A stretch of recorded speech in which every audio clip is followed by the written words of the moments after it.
Any long-running form of entertainment such as comics are bound to have highs and lows, and the IDW Sonic run is no exception to the rule. As the series approaches its 100th issue, it seems that the team behind the stories have been facing issues, whether it's creatively or having to do with behind-the-scenes production. The challenges the team face have left a negative impact that can be felt in the recent issues. However, I don't believe it's all doom and gloom, as they have an exciting opportunity around the corner to turn things around in a way that could invigorate the series for years to come, especially with this year being the 35th anniversary for the Blue Hedgehog. So let's take a look at the recent issues, some of the problems the IDW team is facing, and how they can turn things around. I'm not one to mindlessly hate on things that I don't enjoy, but I do believe that critique can be a useful form of feedback. Even with as great as the IDW comics have been for expanding lore that we want to dig into, and providing interesting characters that we care about in the world of Sonic, the last few issues have felt rather shallow and more akin to a filler arc in the grand scheme of things.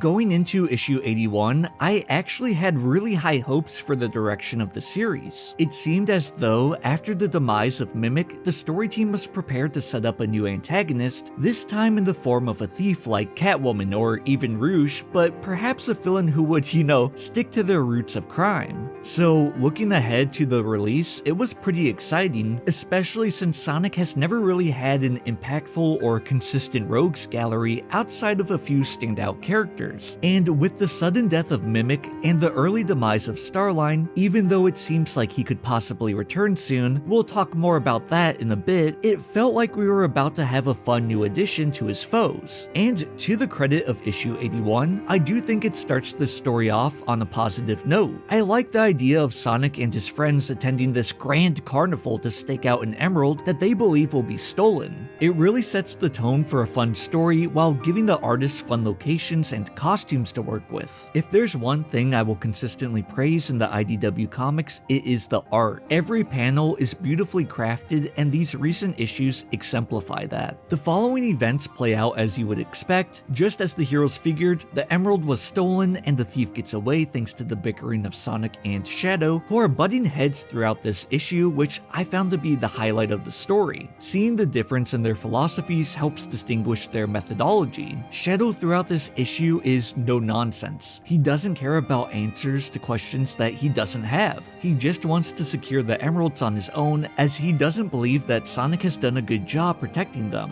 Meanwhile, Sonic wants the larger story so he can fully understand what is going on, even if it makes things more difficult along the way. By the end of the issue, Sonic and Tails manage to catch up to the thief, who doesn't even remember how they got a hold of the emerald, leaving Sonic and Tails wondering if this is some elaborate ruse or something else is at play here. This cliffhanger ending is actually pretty thrilling. When I first read it, I was excited to find out what would happen in the next issue, but unfortunately, that is where problems start to arise. In issue 82, it's revealed that Lunar, the thief that Sonic and his friends were hunting down, is actually just a kid named Soleil who is obsessed with Sonic. So much so that they have a Phantom Rider accessory and Sonic is the wallpaper for their phone. It almost takes you out of the story, as the character suddenly feels like a self-insert for the reader. However, it's not too distracting. Sonic is the hero in the world, so there are bound to be those who look up to him and have merch, I guess. But Soleil also reveals that they are part of a Sonic spotter community and that they've been collecting good pictures of him. The whole thing just comes across very awkward to me, and I do think it's intentional, like a major fan,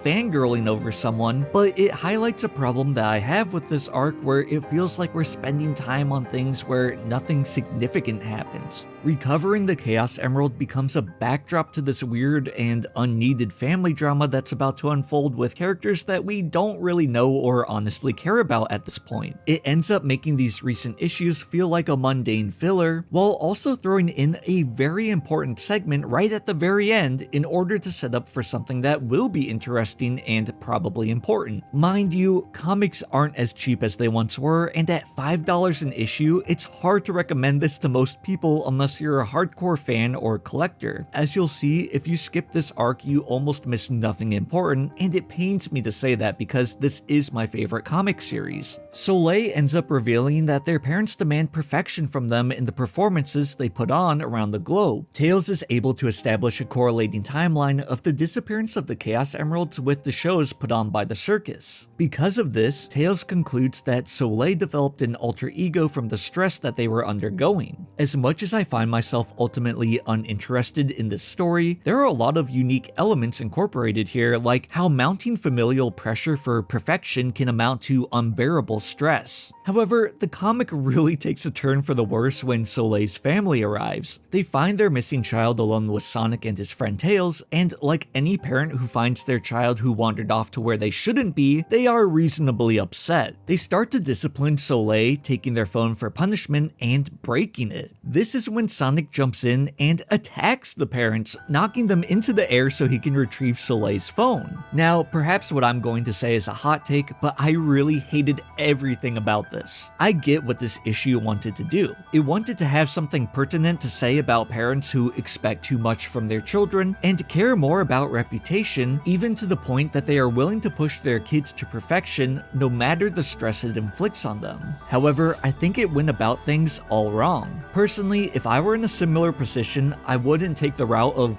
breaking something to teach my child a lesson. But I can remember when I was younger and I had things taken away in order to discipline me. Likewise, my parents expected highly of me, even if it was for things that I deemed unfeasible. As a child, you might not understand, but these are things that help you build character so you can develop into a better person as you mature. You work hard, learn respect, patience, and so on. I can only assume that Soleil's parents had purchased the phone for their child, which gives them every right to do what they want with it, even breaking it. Parenting is hard, and it's a different journey for every parent and child out there. You don't really know what it's like until you are a parent. So for Sonic, who is truly only responsible for himself and has never been a parent, at least not in canon, to not only step into this situation, but attack and chastise Soleil's parents for giving strict discipline was such a weird choice for a story beat. If Soleil's parents were truly horrible and abusive monsters, I wouldn't have even blinked when it came to Sonic scolding them and knocking them into the air. But we find out not long after that Soleil actually has a very loving and supportive family. It seems that they didn't understand that they put too much pressure on their child because Soleil never communicated that to them until now. This whole thing just feels out of place for a Sonic comic in my opinion, and since we established that Soleil and their family aren't a threat, the plot just shoehorns Eggman in at the last moment so that he can be the true villain of this little story, and so that the heroes can lose the Chaos Emerald. It's a shame that Soleil wasn't an actual villain.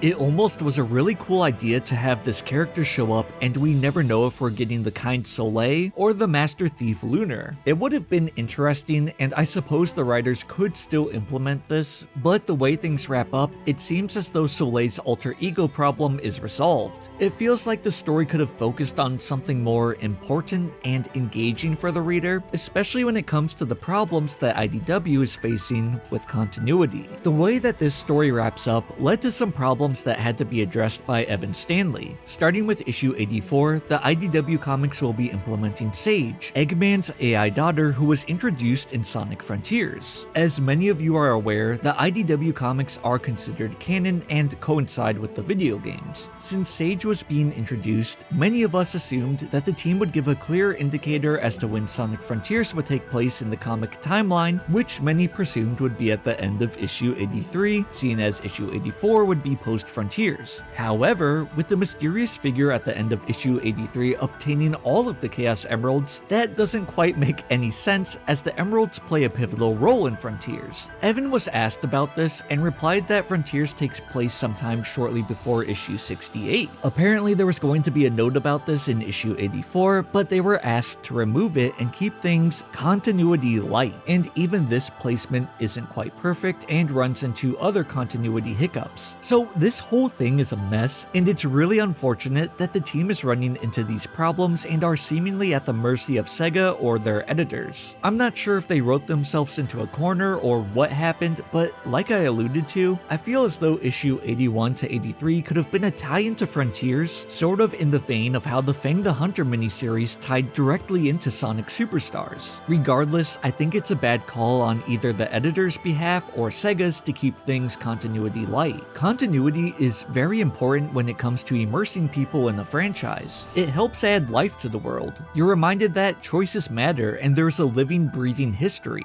As much as people like to criticize Ian Flynn and how he adds references to everything, those references actually do a good job cementing the continuity of the world, making it feel like past games, locations, and characters really do have a history with each other. Personally, I feel more invested in stories that feel as though they are a continuous story and evolving over time. I mean, imagine if in every Harry Potter book or movie, he didn't recall events that happened or characters he met or even skills he learned in the previous books, and each year of his story just felt like a one-off. Now, this isn't the most egregious error ever, and it's something that I can look past pretty easily, but the worrisome part is that someone at Sega or IDW clearly doesn't care about the continuity like those who are crafting the stories, yet they get to call the shots. So I really feel for the IDW team there because they are trying their best to fight for the readers. One last problem I want to mention before we talk about how IDW can turn things around is the cancelled Shadow one-shot we were supposed to get in 2025. If you weren't aware, there was going to be a story focused solely on Shadow and written by the author of the Sonic novelizations, Keel Fegley. Shadow doesn't get a lot of stories in the IDW comics, so getting his own comic was a pretty big deal. However, it was unfortunately canned while they were awaiting approval from Sega. We may never know the true reasoning behind why it was cancelled, but what's been claimed is that workflow wasn't lining up.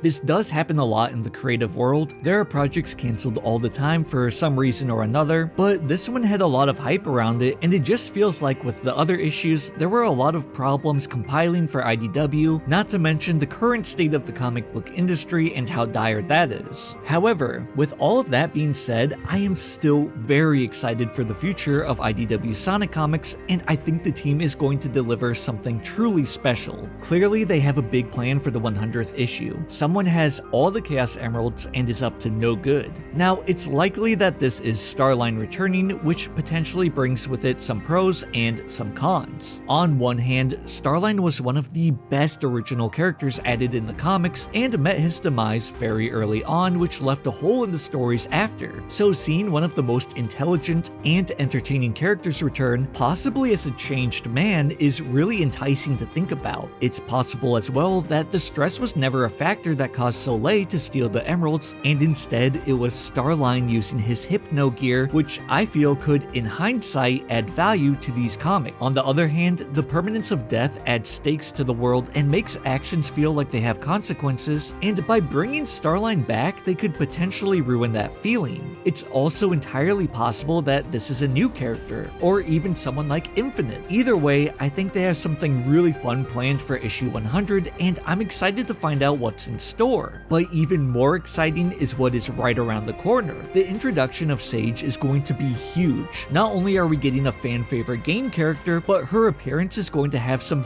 huge implications on characters like Belle, Eggman, and Metal. As much as I love the games, the comics allow for more fleshed out character interactions, and surely we're going to be seeing that with all of these characters. I'm hoping that with both of these big events in the comics around the corner, it will invigorate the IDW team and really replenish their creative juices. I love these comics, and I believe in the team behind it to deliver great stories, because, well, that's what they've been doing. Personally, I think they've hit a minor hiccup, but with it being a new year, and this one in particular being Sonic's 35th anniversary, I think they can really elevate themselves and rise to the occasion, bringing back the characterizations and stories that we've come to enjoy from these comics. With that being said, let me know what you think about the recent IDW comics, and let me know if you're excited for what's soon to come. If you've stuck around to the end, I want to personally thank you and invite you to subscribe to my second channel, Sonic Theory Plus, where I'm currently working on a video comparing Sonic 06 to Resident Evil 6. Don't forget, you can follow me on X at SonicTheory96, and as always, I want to wish you all the best, take care, peace.